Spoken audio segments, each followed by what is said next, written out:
Hello guys! Welcome to my vlog. Night cream. Gusto niyo bang malaman kung paano gumawa ng night cream? Ito panoorin niyo. Meron akong 4 grams glycerol monostearate. Tapos 4 grams cetearyl alcohol. Tapos 2 grams stearic acid. And 5 grams shea butter.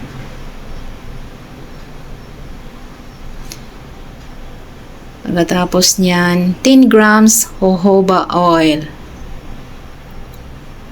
Tapos, 68 grams distilled water. Tapos, nilagyan ko ng 3 grams na glycerin. Tapos, gamit na tayo ng, painitin na natin yung oil phase and water phase. Gamit yung double boiler. Hanggang sa matunaw yung oil natin.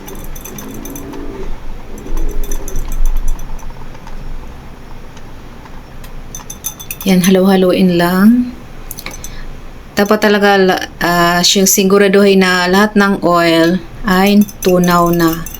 Pagkatapos niyan, ibuhos yung tubig doon sa oil phase. Tapos, halo-haloin konti. Tapos, gagamit na kayo ng mini mixer or yung sa coffee frother. Yun. Kung maliit lang na batch ay ang gagawin nyo. So, ayan, gumamit ako ng coffee frother. Haluin lang yan ng haluin hanggang sa maging maputi at mag-combine na yung oil at saka yung tubig, yung water. Mag-emulsify na. Tapos niyan, okay na yan. Palamigin mo na yan bago maghalo ng extract na yung aloe vera or carrots. So, ayan, nung lumamig na, naglagay na ako ng 6 grams na carrot extract.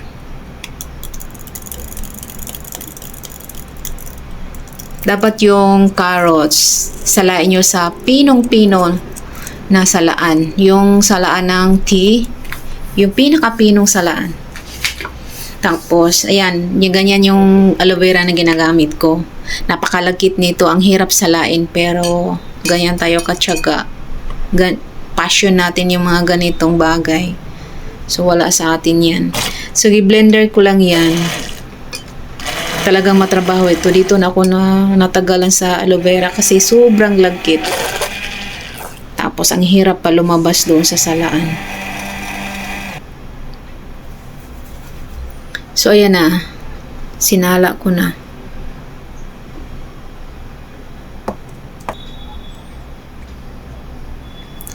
So, dito talagang tiyaga lang talaga ang kailangan.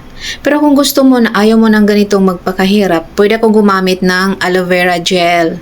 So, yun, hindi ka na gagamit ng preservatives. Bali yung isa, yan, naglagay ako ng 10 grams na aloe vera gel. Fresh, yan.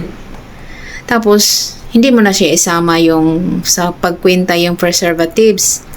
Ang ratio ng preservatives, 1% per total ng batch ng lahat ng ginawa mo. So, ayan. Pag gumamit ka ng aloe vera gel, so ibawas mo na yung doon percent. Kasi yung aloe vera gel, meron na siyang preservatives. So, ayan, naglagay na ako ng preservatives na 1.12 grams phenoxyethanol. Yun na yun. Bahala na kayo mag-understand. Tapos, haluin na yan. So, tatagal ito mga 6 to 8 months. Pero, pag ako gumamit, damihan ko na.